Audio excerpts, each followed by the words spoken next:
And we're live with David Hardy, the Executive Director of Excellent Schools Pennsylvania, also a board member to the Center for Education Reform Coalition of PA Coalition of Charter Schools. What do you do for them, David? Oh, I'm on the board Okay, you're on the of the board there PA too. Coalition Charter Schools. Yeah, Also, and the long. Go ahead. my my favorite job is I'm with the Freedom Coalition. The Freedom Coalition, too, with Dr. Howard Fuller and Margaret Yeah, Fortune and others who are currently fighting for better policies around charter schools. David is also was the long-term leader of Boys Latin in Philadelphia, which is an all-boys charter school that prepares students for college. And the reason that school came about was because there was abysmal rates of boys, not just boys, but kids, period, actually, if we're being real, going to college in yeah. Philly. David is somebody who understood the private school experience and could see the privilege that people get from private school and found a way to offer that to the masses, or offer it at least to in a more democratic fashion. David, welcome. Thank you for joining this morning. Thanks for having me, Chris. Listen, I know it was short notice that we got you on today. So I really appreciate you being here, but it couldn't come at a better time. You and I were just talking before we came on about the political situation that's going on with charter schools right now. Something that we're worried about is in the Democratic platform for the Democratic Party.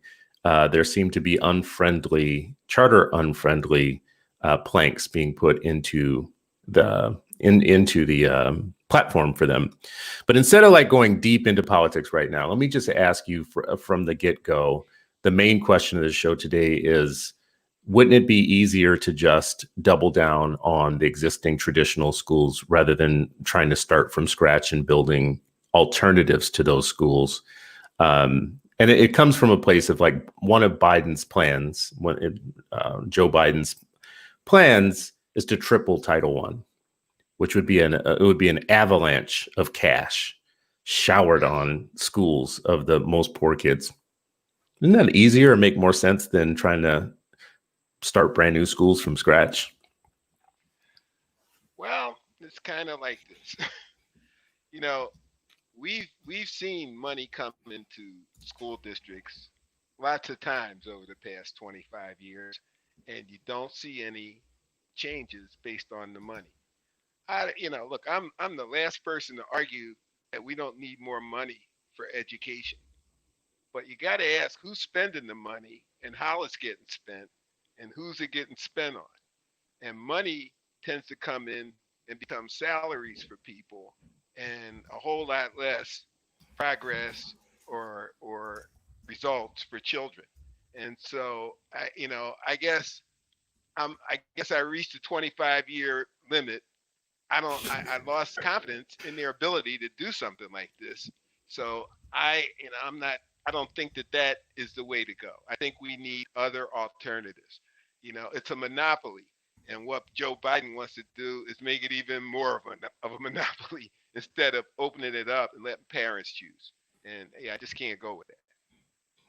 So when you say that you think some of that money doesn't reach the kids, I mean, is that because you believe their school districts are top heavy with administration, because their pensions, their teachers, what? Well, a lot of those things. I think that they're all worried about pensions because the pensions are underfunded. Hey, I'm a retired person in the Pennsylvania education pension, and I got to tell you, I think about that.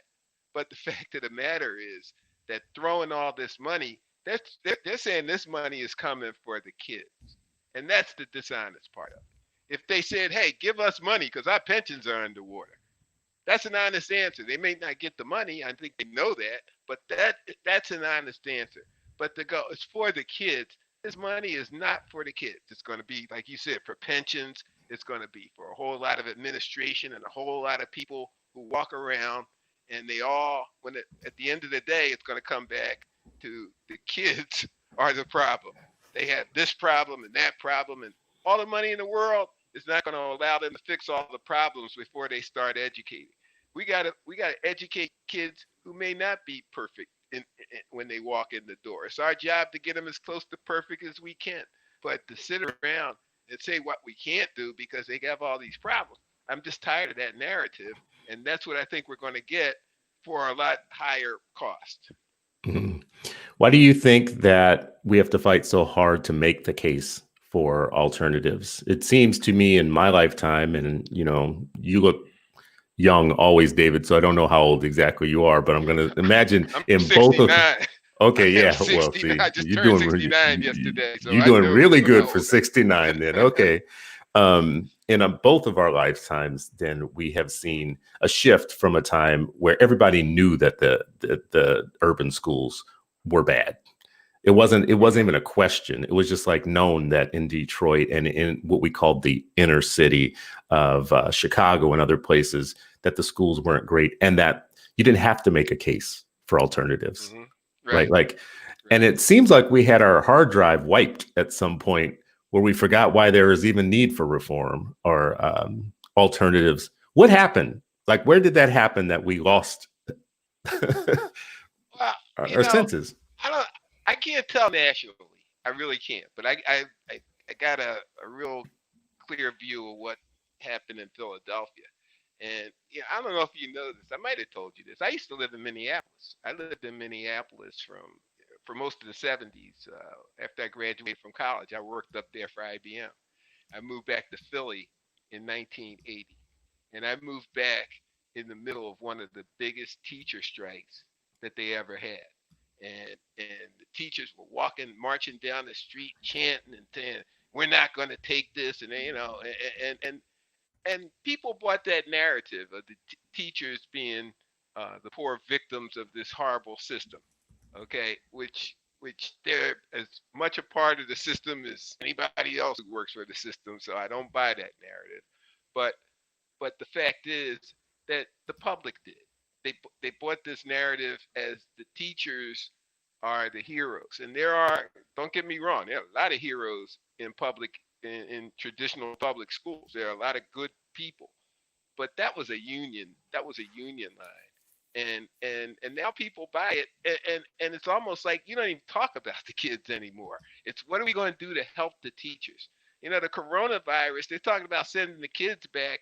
Well, the teachers don't want to go back. And you know what? People are listening to the teachers. They're more concerned about the teachers' health than the children's health. And I get that, maybe children are less susceptible to corona, but that's not all of them. And I don't hear anything. I don't hear people talking about their safety as much as I hear them talking about teacher safety.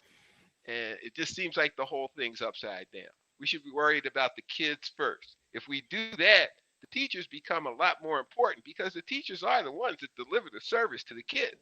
But not before the kid, they can't come before parents choosing and kids being in good situations. It's not fair. I think you just hit on a point that is rarely made, is that the system is teacher centric.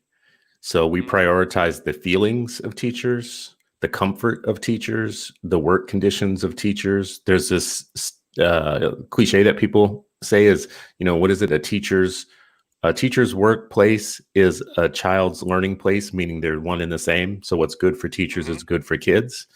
And I don't know that that's true always. As a matter of fact, I shouldn't say it so gently. I know that that's not always true. That's not true. It sounds good, though. It does. really, when you hear it, first time you hear it, you go, "Oh, that sounds really nice," but it's not true. Yeah, especially when you think about there's 3 million teachers in the United States. Just do the numbers and do the racial math yourself. There's 3 million teachers in the United States. 80 some percent of them are white. And in Minnesota, it's like 94%. And of those white, it's like 70% something, males. So, or females, I'm sorry. So it's a very white woman profession.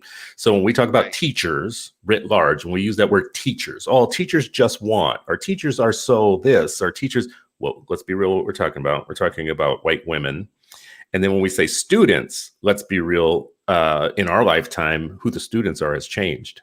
So we're not top heavy with white students anymore, right? So now we have a majority of kids that are not white. So we have a racial mismatch, which we know is a problem right away. But if we center all of these discussions on the teachers, Teachers just have a hard job. Teachers just want this. Teachers just want that. Teachers, teacher, teacher, teacher, teacher. Now we have a system that can't be student centric. So we've lost the battle, haven't we?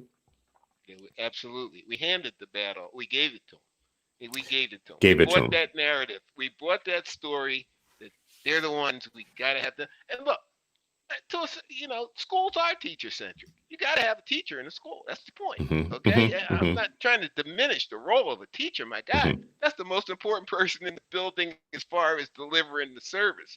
mm-hmm, But if the kids weren't there, there's nothing for the teacher to do.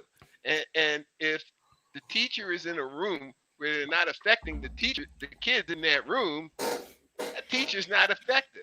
And that's what we need teachers who are going to help the kids that are sitting in the chairs in the room that they're in. Not the kids that they mm-hmm, want to be there, they wish were there, or they wish weren't there. We want teachers to say, hey, look, you came in here, I'm going to teach you. And you can't leave until you've been taught. mm-hmm, I'm more like that. I think that we've kind of allowed schools to deteriorate to the point where kids don't even look at them as learning places anymore. It's a mm-hmm, place to be during the day. You got to be there because it's the law. You know, I don't want to go, but my mom said if I don't go, they're going to, take her to court. So, I mean, that's why they're there. They're not there for education, a lot of these kids. And then they say, and that's the line that they say, well, they're not there for education. Well, there's no education there. So mm-hmm. they're not dumb. They're there every day. They know what it looks like. So I mean, this whole idea of blaming the kids, blaming the parents, blaming the neighborhood, blaming everybody, the Republicans, the money, all kinds of stuff. But even in all that, you still see people who are getting the job done. Now, how are they doing it? Why can't we? Why can't we be more like these people? Mm-hmm. It's what we need.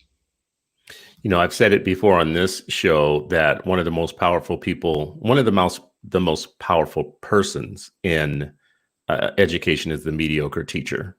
Because I actually don't think that unions are very powerful, but I don't think that they're actually for the excellent educators. I think they are a protectionist insurance policy for mediocre teachers to make sure that they maintain their jobs and their way of life forever. It's a C student organization is what they are. They're a D to C student organization who likes to talk often about their A students and their B students, but let's be real. They need Avid.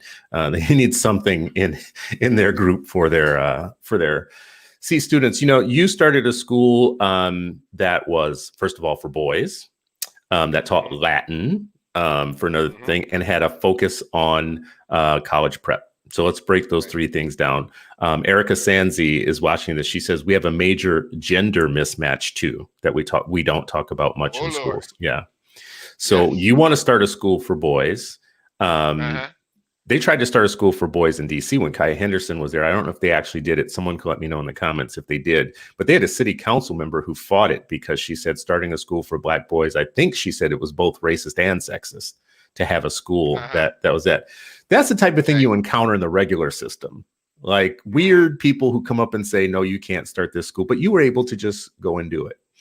Oh, it wasn't like we didn't have opposition. We had the Women's Law Project, the ACLU, the Education Law Center, and the Public Interest Law Center. All these public interest law groups came out against us.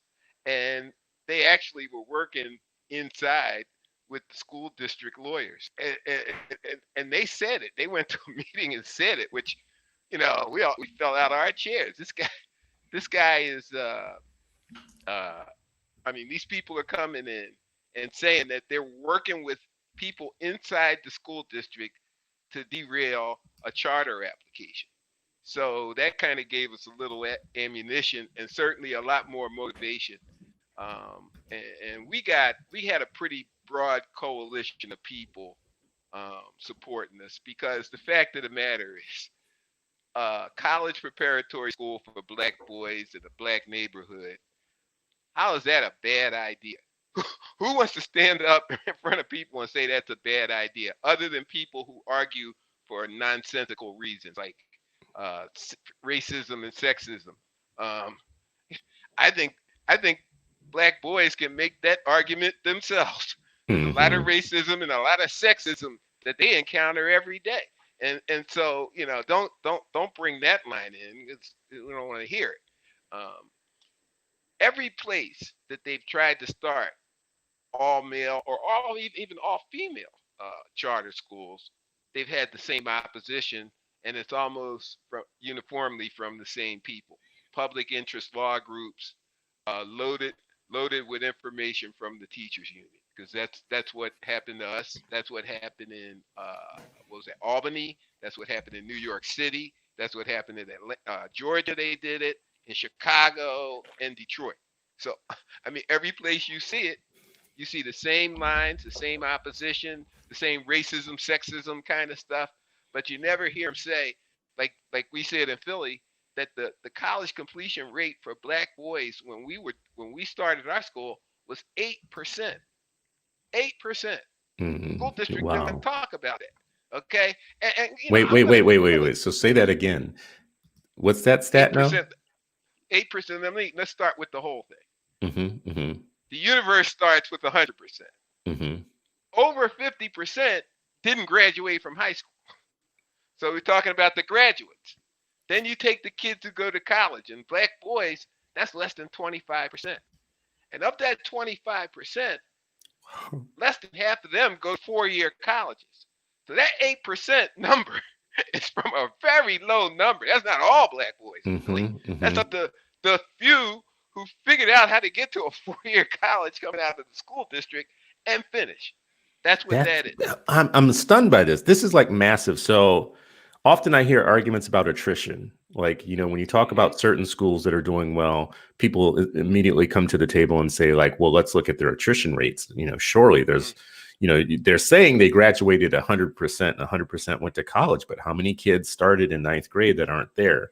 But that number that you Right. just did, that's a citywide attrition rate. Yes. 8%. Yes. Wow. Eight Wow. percent. And when you look at the way the schools are set up with the magnet schools, it's a whole lot of kids coming out of those top schools. The black kids, it, it, the graduates come out of those schools. The other schools, they send them to community college and they last till the money runs out and then they're gone. And so yeah, it's a big it's a Mm. big scam, man. And nobody, they don't want to talk about it. We did this thing. You'll love this. We did this thing called Black Degrees Matter, because we were in a Mm. charter renewal year, Mhm, and mhm. we said, look, we send more black boys to college than any high school in Pennsylvania, public, private, charter, parochial. Okay, so we're proud of that. We wanted that to be part of our evaluation, and the school district said that high school doesn't have anything to do with college success. Okay. Now we Wait, got what? a guy here. What? Okay, yeah, I was waiting for you to fall off your chair. high school, high school doesn't have anything to do with college success. We have this labor economist here at Drexel University, a guy named Paul Harrington, and he is really good with the numbers and kind Mhm, of. mhm. He's the one who did the study that found the 8% number. I mean, he's on top of these numbers, and he said that high school is the single determining factor how you Mhm. how you do a college, and they want to run from it. And so that's the kind of world we live in. Here's another one. Here's a That's good so example. crazy. That is so They crazy. well, they have. I don't know if you've been reading. The school district now is going to take a hard look at racial inequities in high school enrollment. Okay, Mhm. now In 2020, so only in 150 2020. years. Yeah, 150 years after public education started. But it's, better late than never. Never. But go ahead. But Go but ahead. but the Pew Research did a study, and I think it's about 4 years ago now, where they said for the magnet schools in Philadelphia, black and brown kids are less likely to get picked when they're qualified. They are less likely to go to those schools when they're selected. And when kids get in who really don't qualify, black and brown kids are selected at a lower number. Now, that last one really fried me because the fact is, when they said that they were going to start letting some kids in that may have not have met the full standards, and everybody thought, well, they're letting the black kids in. No, those for white kids too. So, I mean, they know it. It's like a private school. It's like a private school, and they have people moving in from town, from out of the city to go to these schools. They have people who you can pay. You can live in the suburbs and pay to go to a Philadelphia public school. Now, the fact that people are paying to go to a Philadelphia public school would probably astound a lot of people, but they're going to the best schools. Those are good schools. I mean, Well, it's not a and bad deal for them. stop on that for a second, because, in the Democratic platform, what's being put in there right now is Democrats believe that education is a public good. And therefore, there shouldn't be any for-profit people making money off of it. There shouldn't be any like choice programs or any of that sort of stuff, because it's a public good. It should be open and available to all people, one system, kind of like Medicare for all, but for education, right? And everybody should be in one system. Nobody should have any access to their own systems that they want. So when they make that, though, a public good is based on things, on a service that if I get it, it doesn't take anything away from you, that we all get it equally, and that there's no rivalry. It can't be rivalrous, what's called rivalrous. That's literally technically what makes something a public good, which means that public education, because I can go to any library in any city and no one's going to stop me at the door and ask me where I live. That's a public good. That's a public good. There you go. I could go to any park in the United States and sit down and chill with my kids, and no one's going to say, show me your address, because that's a public good, right? I can call the police department and the police are going to come, and they're not going to say, what's your address? They're just going to come to all of us equally, because that's a public good, right? The military is going to go out and fight wars on my behalf, and they're not going to say, which part of Chicago do you live in now? But what you just said, so these things are all public good. Let's stick with that for a second. But what you just said is true, not just in your city, but in other places. There are really high value magnet schools where parents from the suburbs want to get in. And if they get caught, for instance, using the wrong address, let's talk about this. If they get caught using the wrong address, they can just pay the back tuition of what it would have cost for that kid and then buy their way into that magnet school, right? That's right. If you get caught and you don't have money, it's grand larceny. Okay. Go to jail. You go to jail. Go to jail. So think about the difference between that. You're a single black mom, gets caught using the wrong address, and your ass ends up in jail because you stole $15,000 from the school district, because you know what larceny is, right? Over a couple of $1,000. That's larceny. And, now it's grand larceny. You're stealing from the government. If you're wealthy and you want to get into Walter Payton or some school in Chicago, somebody correct me. You just pay the tuition. Now, how is that a public good when I can pay my way into your public school, and you can put me in jail if I can't pay to get into your public school? Well, first of all, I want to tell you, my mother would have been going to jail today, because my neighborhood school was 3 blocks away. My older brother, and my older sister went to that school. My mom didn't like it. She thought they didn't get a good education. So my next sister and I, she lied about our address and sent us to a school. It was actually closer to our house, but it was a better school. And today she'd be in trouble for that. But one thing I want to point out that you said, if somebody gets caught doing this, they'll get arrested for theft of, say, $15,000 or whatever the cost of an education in that school district is, and that's larceny. But you can sit in a classroom all day with 20 kids at $15,000 or 30 kids at $15,000 a piece and do nothing, and that's not larceny? Give me a break. Ooh. Somebody do the quick math for me. So if let's say your kid's getting $15K and you have 30 kids in your classroom. Now, I'm not going to be good with the math on this. I think is that like $450,000? That's what it is. That's exactly. 450. So 450 in the classroom. The median teacher pay is what, like 48, 50, something like that? 60. Joe Biden said he's going to raise it to 60. He's It gonna is raise it to 60 66. right now. Okay, so It is 60 right now. but that's gonna be So, easy. well, he's gonna say, "Hey, got one job done already." He's gonna be like, mission accomplished. We did it. Yeah. So let me get this right. Okay, so you have $450,000 in a classroom, and only let's call it 60 because you're saying it's 60 now, right? Median Let's for give them teachers. benefits. Let's give them generous benefits. Let's say Yeah, it's $100,000. That's yeah. still $350,000. Where'd that money go? Where is that Wow. money? And see, when I have said that schools are like black per pupil income is the new cotton, and everybody wants Mm-hmm. to harvest these Oh yeah. kids for their Oh per yeah. pupil income. When I've said that, Mm-hmm. people have been like, "Oh my God, that's so dramatic," blah blah, blah whatever. I mean, these are pension farms. Like you, Mm-hmm. you basically you Mm-hmm. just said it. So in Minneapolis, actually, I think a fully loaded teacher is with comp and salary, I think is 89, 80 something. It's the high 80s, right? Uh-huh. Is the average. Right. Um, so there's still 350, $60,000 in that classroom, and we're underfunded. Now someone's gonna give me a hard time in the comments about this, and I'm open to it, but that is true, right? That money is there somewhere. That money's there. And look, there are different costs for educating different kids. You know, you have kids with special needs, they're more expensive, and rightfully so. They need specialized kinds of programs.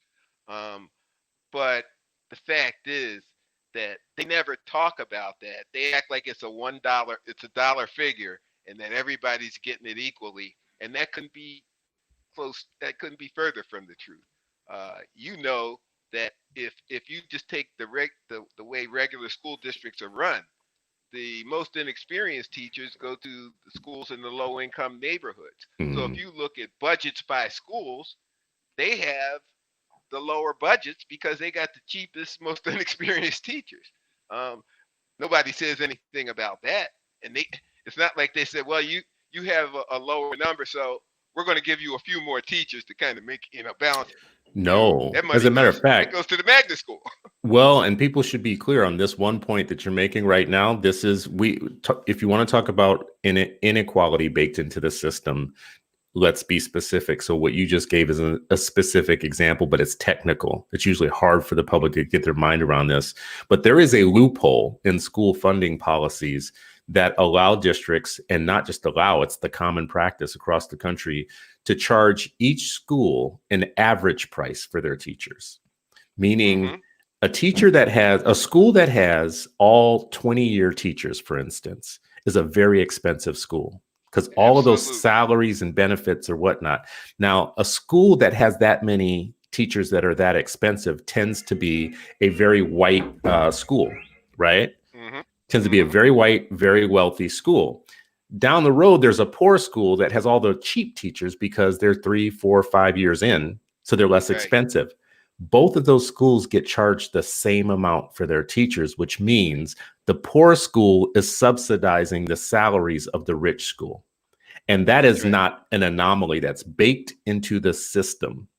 Where's my presidential candidate that says, like Obama tried to do, I'm going to close that Mm-hmm. loophole? Right. Right.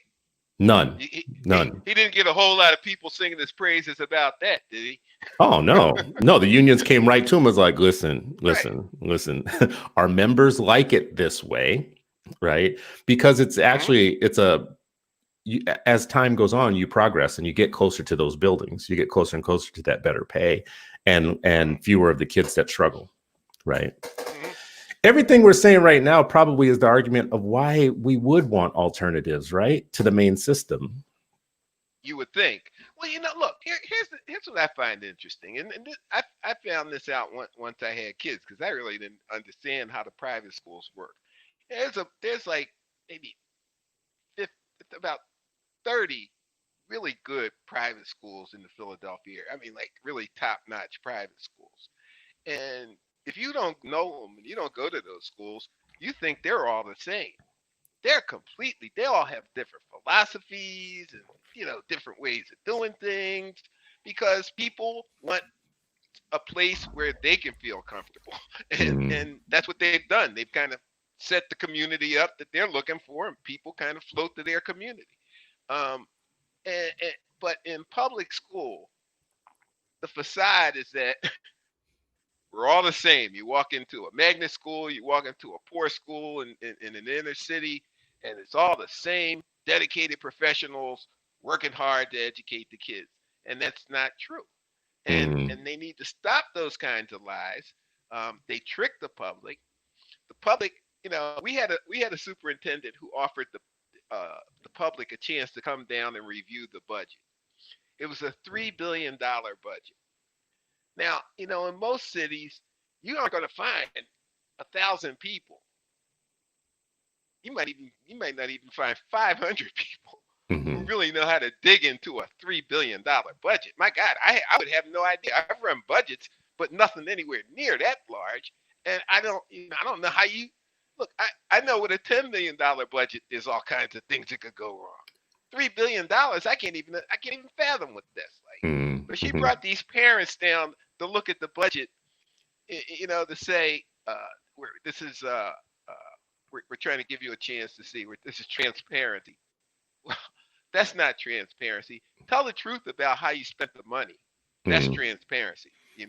Tell the truth that a inner city school is probably operating on 30 to 40% less money than those magnet schools. Well, and school finance should become something that all of our civil rights leaders dig into. It should become one of their things. School finance, not just, oh, well, rich districts get this and poor districts get that. No. Get into like site level accountability for how money is spent and where it goes, and that should be a civil rights issue. I would say that much, like off the bat. But in Minnesota, we had something called like the miracle. So years ago, they did a funding reversal. So you actually get more money the poorer your kids are. So there's an incentive in Minnesota to put poor kids together, because when you put them all together, that becomes a cash cow. Big money. Yeah. That's big money. So right? in a district, you have these farms. That's why I call them farms, because you push all the poor kids into these buildings and it generates all this money. And then you extract some of that money into the general fund so you can spread it around to the other schools, right? And it becomes a very profitable cycle. We have a school called North High School that probably has 300 kids in it. It's built for 1,600. You know North High School, right? You lived here. So, and you'll probably know the other schools. So to the South Minneapolis, where the white kids go, and the people who love them some public schools, as long as it's Southwest High School, which just got a $40 million renovation a couple years ago. They're not that far from each other. I want to say they're like 3 miles from each other, and they couldn't be in. It's like Dickens, the best of times, the worst of times. Right. And these two, but the parents in Southwest, the rich white parents, are always calling for relief because they're having 40 kids in a classroom sometimes, right? So for years they were like, "We've got 40 kids in the classroom," and we're like, "Yeah, but this school just 3 miles from you has small class size. There's nobody in the school, so you could get all that you want, whatever." And, so you love you some teachers in public schools. Why don't you go 3 miles to this other school that really needs you? It's the black school, though. That never happened. Never going to happen. Not going to happen. And they would raise the argument, we have way more kids, but we get less for our kids because they're not the poor kids like you have in that school. And we're like, yeah, okay, well, if you think the money matters, send your kid over to that school. Right. Never would happen. Right. Never would happen. Yeah. That's just for us.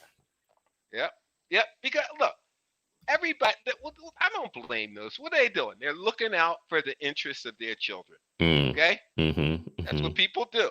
But when you're a black parent and you say, okay, I don't want to go to the school over here. I want another alternative. You're destroying public education.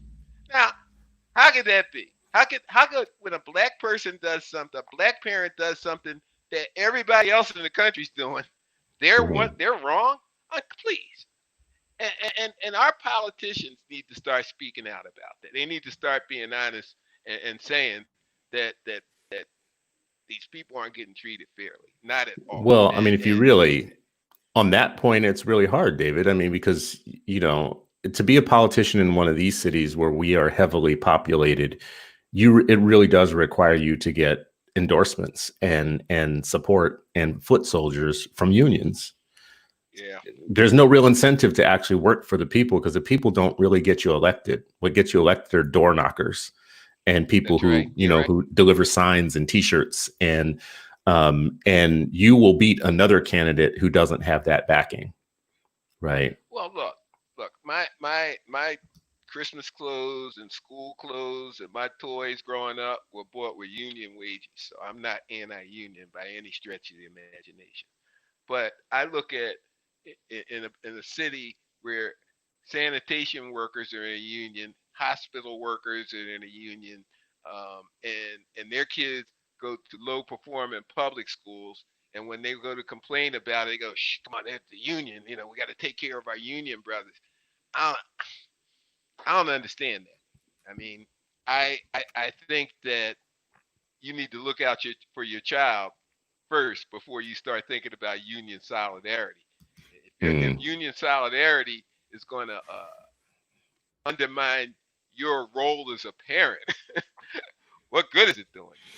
mm, And I think that one scares me a little bit because I mean these are people I know. I mean these are my friends, guys I mhm. grew up with, and I'm saying, hey, come on, these guys aren't helping us. They're not working for our kids. They're not doing it. I look at guys like you, David, who have a reason that you want to start a school. You did it. Not start, but I mean, want to go into education and create a safe space, safe harbor for kids that aren't getting college prep Hmm. opportunities. That to me sounds pretty simple. A simple mission, like why you would want to do that, why you think we need alternatives. You gave us the numbers: 8% making Hmm. it through college from Philadelphia. Is that what the number was? Right, right. But then I see people coming in, Black males. black males, 8%, Yeah. right? So a number like that should cause like emergency type of action. Not, oh, let's give it some Right. time. Let's think about it for a while. No, no, no, no. Like 8% of black males making it through college is a catastrophe. Okay, so then you come to do something about it, and you're working with kids and you're helping them, and you got good rates of success, and then people come and attack you. And they attack your Hmm. motives. And you take it Hmm. more than anybody I know because you're just kind of like whatever. I mean, like but it's scandalous type of attacks on your motives and your character. Hmm. What is that about? Well, fortunately, I grew up here. I went to public school, was a basketball player, lived in this city for most of my life. And so I know people. I mean, people know me. And I've been doing this for 30 something years. People know me. So they try to character assassination. They try it. Believe me, I get called Mm-hmm. everything. Mm-hmm. Mm-hmm. And so what? But the fact is they can't make people who've known me for 30, 40, 50 years change their opinion of me because they said something. And that's been very helpful to me.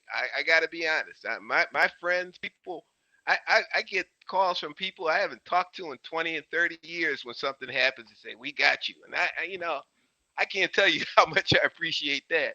Um, but it's not easy. And if you want to start a school, you can have the greatest idea in the world. If you run into that kind of opposition and you can't rally the troops, it's never going to happen.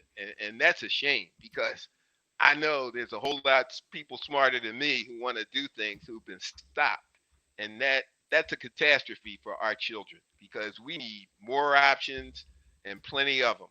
That's how you get out of this. You don't do this by putting everybody in one school and hoping it's going to get better because we know that's not going to happen. So back to our starting point, the Biden plan of tripling.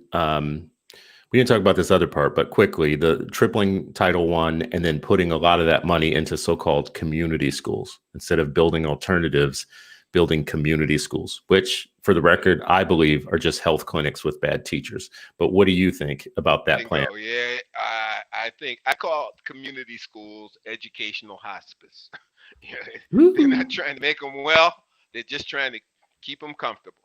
That's what the community school thing. Look, they went to Philadelphia. Our mayor, when he ran on that whole community schools plank because that's what the teachers union likes. And then when he was elected, they went out to Cincinnati to see some community schools, and they came back and they talked about how great the schools were. Well, let me tell you, they spent $1 billion doing community schools in Cincinnati, and they are the lowest. They are among the lowest performing schools in the state. Now, Cincinnati is one quarter the size of Philadelphia. So we're talking about $4 billion for community schools. Oof. Look, these guys know when they make a recommendation, you can believe they got the money part figured out very well. And this their recommendations are all about more money. It's not about if we do this, things are going to change, results are going to be different. They'll never say that. You know, when you apply for a charter, you got to talk about what your curriculum is going to be, who's going to be in the school, what you're going to do, and you haven't even seen the first kid because nobody wants to apply to a school that hasn't even been approved. That's ridiculous. But they want all these things laid out for us.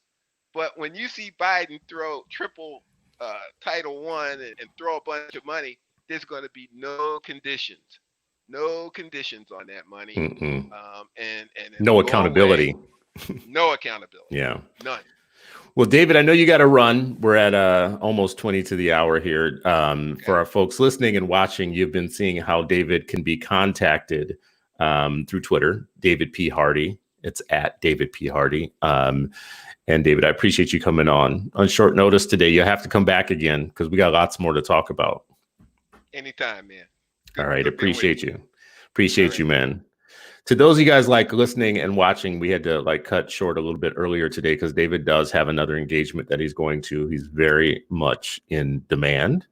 I did want to talk about two things quickly, and I'm going to drop a link into the comments so that you guys can see what I'm talking about.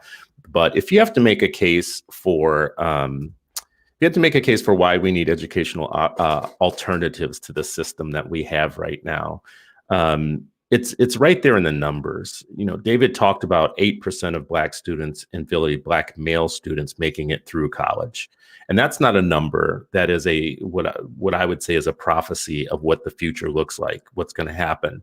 We talk about so much racial strife and about closing gaps of all sorts, wealth gaps and achievement gaps and, home loan gaps, whatever, all the different things that matter. That we measure, there is a gap, a racialized gap in those.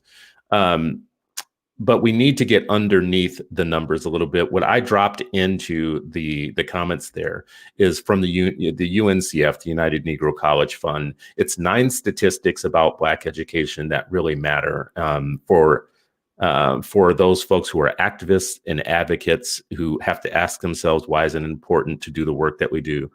Why do we need to find alternatives to the mainline system for families? And most of it is really pretty simple and straightforward. Only 57% of Black students have access to a full range of math and science courses necessary for college readiness. So that's telling you that a lot of kids, if you don't offer it in a school and it's not even available, it's not possible for you to achieve and to do what it takes to get into college if you don't even have access to the classes necessary to be ready for college. This dovetails on what TNTP did in terms of a report. The report that they did called the Opportunity Myth. You can Google it, you can find it. The Opportunity Myth actually looked at thousands of assignments and figured out that a majority of lower income and kids of color actually they don't even have access to grade level assignments that they're qualified to do. So if you looked at all of the assignments that our kids are doing in 4th grade or 5th grade or 8th grade or 10th grade, whatever grade that they're in, and you judge those assignments to say, are they on grade level? And you made another judgment, are they capable of doing grade level? Our kids that are in a grade that are capable of doing the work are getting lower grade level work. And that is causing an opportunity myth because we are telling them, do your homework, do your schoolwork, work hard, you'll get to college. And what we are figuring out, because we are shortchanging them on what we're giving them in terms of curriculum and in terms of assignments, that's why they get to college. When they do get to college, and they need remediation that burns up their Pell Grants in their first year, 2 years, because we've been lying to them their entire school career that if they just do the work that we set out before them, they will succeed. This statistic too, even when Black students do have access to honors and advanced placement courses, they are vastly underrepresented in these courses, right? There was a study a few years ago, national study across the country, looking at thousands of high schools, looking at, like, I think it was most high schools, to see what was going on with the students in the advanced placement courses that were being offered. In all of those places, it was the same pattern. Kids who would qualify, who were kids of color, Black and Latino kids and students who would qualify to be in those courses, were underrepresented by far.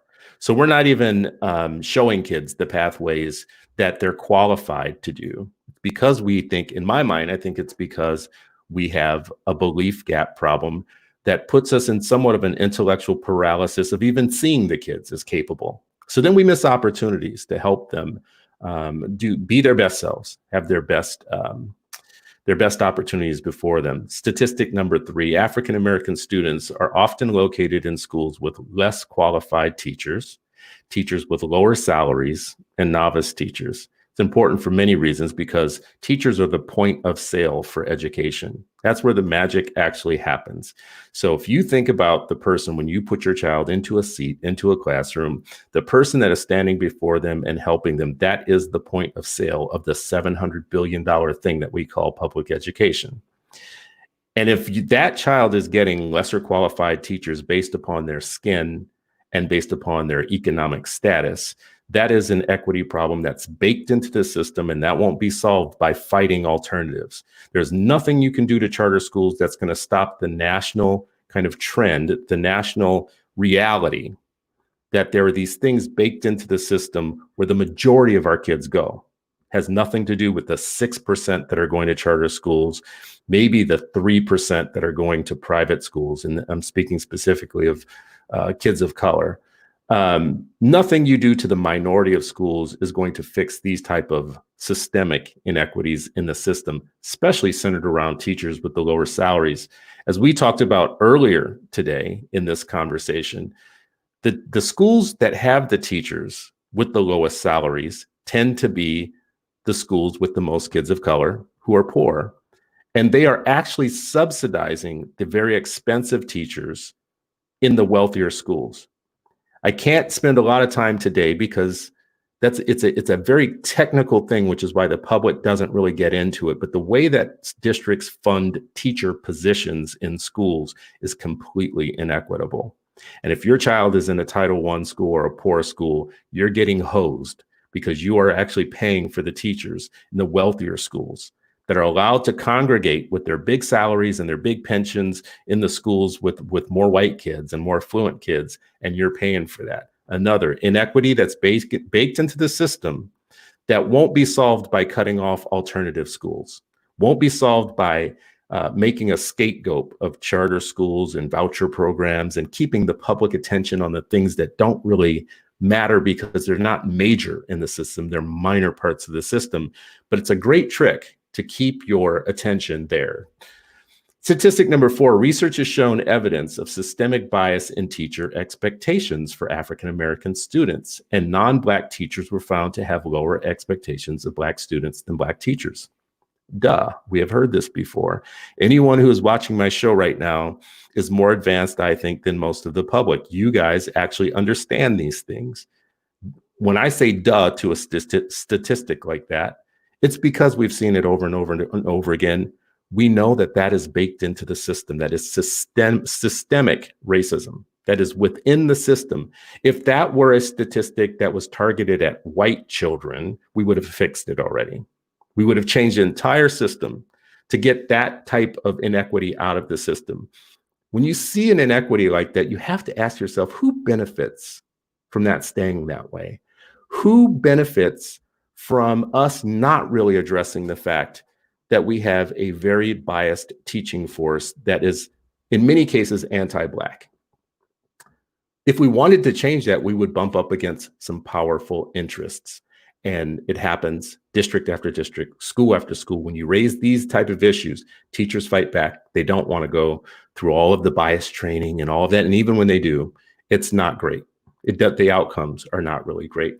Statistic number 5, African American students are less likely to be college ready. In fact, 61% of ACT tested Black students in the 2015 high school graduating class met none of the 4 ACT college readiness benchmarks. Um, that's astounding. Even when we give kids and we graduate them, we are giving them a piece of paper that says that they graduate and they're a high school graduate, and that is a false document. That document that we give them it's a lie certificate.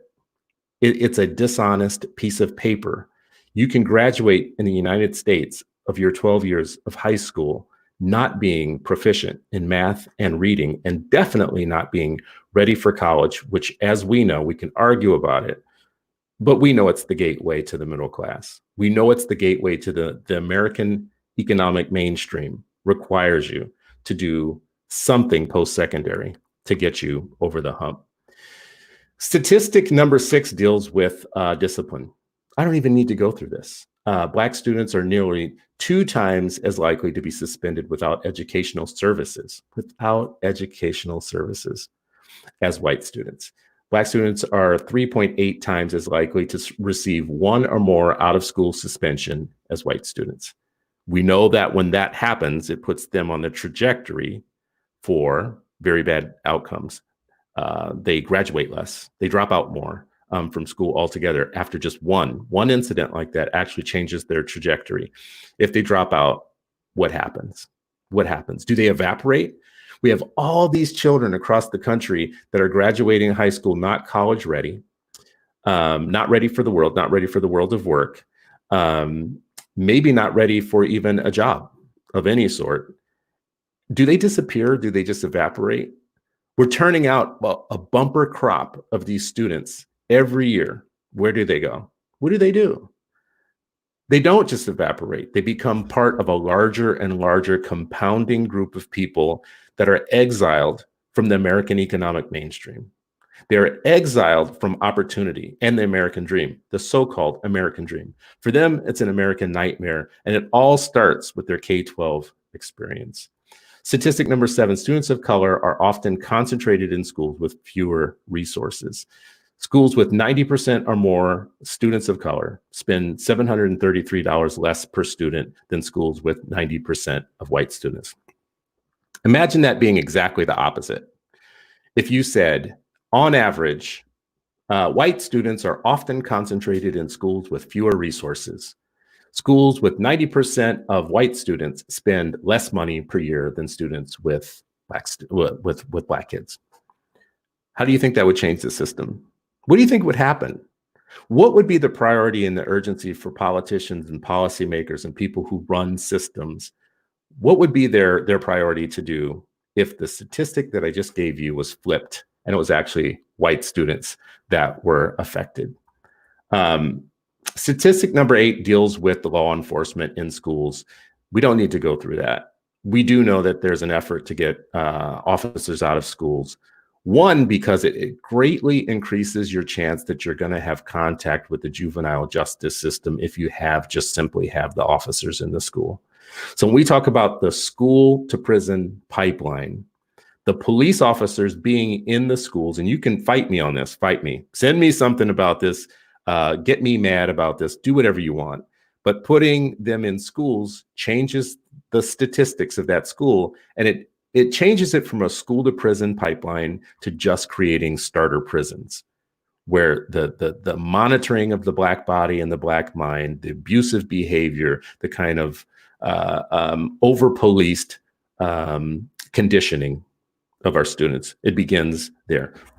Let me not be too vague, too broad, too general. That's not for every single student in school. Many of the students in schools love their school resource officers, so I'm not going to say it across the board. I am going to tell you, though, if you believe in science, the science tells you, this isn't me telling you, the science tells you the moment that you put them in those schools, the statistics for black boys especially, having contact with the criminal justice system increases. The statistics go bad for them. Statistic number 9, the last one, deals a lot with NAEP and the outcomes of NAEP. And we know that there has just been a gap in educational outcomes for black students and brown students historically, and it continues now with NAEP and every testing scheme that we have. If that were the case and this were flipped and it was white students that were always behind the gap, we would change the entire system. Because it's black and brown students, we actually put the locus of blame on the students, their poverty, their families, their culture, their family structure, I should say, their communities, their neighborhoods, their history, their motives, their ambitions. I could keep going down the list. But when do we get to the part where we say that children are born within a context? They are born within a system. Just their zip code and their address tell you what that context is going to be. Their address alone can tell you whether or not they're going to have access to clean water, or they're going to have high lead water, like there are in 27 communities in the United States that are worse than Flint, that are seeing enormous kind of elevated levels of special education. How is it that students' fault that the water is poisoning them, that the housing situation is limiting their opportunity, that they're living in education deserts by design? Whose fault is that? How can that be their fault? It can't be. I want to end on this because we're coming to time. And if you have stuck with me and listened to me talk all this time, I appreciate you, right? I really do. But I don't want to poo-poo the idea that our kids have issues that we should be paying attention to, that our families are facing issues because of socioeconomic status that we should be paying attention to. But what I want to challenge you to do is that whenever we talk about education and the problems and the deficits for our kids, that you start with the system first and the context that it is creating for our students, long before you get to blaming families for their poverty, for their parenting, for their problems. Long before you get to that part of the discussion, you should almost be barred from that discussion if you're an educator, if you haven't talked about the way that we induct teachers, we recruit them, the way that we train them, the way that we prepare them, the way that we monitor and evaluate them, the way that we support them, the way that we set expectations for what they should achieve. Until you deal with the curriculum, how coherent it is, how appropriate it is, how effective it is, until you deal with the fact that this is an anti-science system when it comes to things like how you teach reading and how you teach math, until you deal with the fact that the way that we pay teachers across schools and across districts has a real meaningful material impact on the justice of schooling, the justice statistics. Man, I could keep going down the list of the number of things that you would have to actually work with and deal with in the system to correct before you get to blaming the child and blaming the mom and blaming the parents. It's not going to work anymore. I thank you for sticking with me this long. You guys are amazing. I wake up every morning thinking that it's the greatest deal in the world that there are people who obsess about these things. If we really want justice for children, we have to obsess about the details of the context that we allow them to be born into. Right now, as I'm speaking, I believe it's every 11 seconds a baby is born or something like that. Someone correct me if I'm wrong. Right now, just now, as I was just talking to you, there were kids that were born. They were born to parents that live in different zip codes with different colors and different economic statuses. All of those children have unsurpassable worth given to them by mighty, mighty God. There is no difference between them in their worth, their value, their potential, their capacity to grow and to learn. It's the context that they were born into that we have to change, because it's destroying us as a people and as a moral people and a thinking people and a people who want to live in a great country. Thank you for watching. I appreciate you guys. We will see you tomorrow for another show. Have a great day.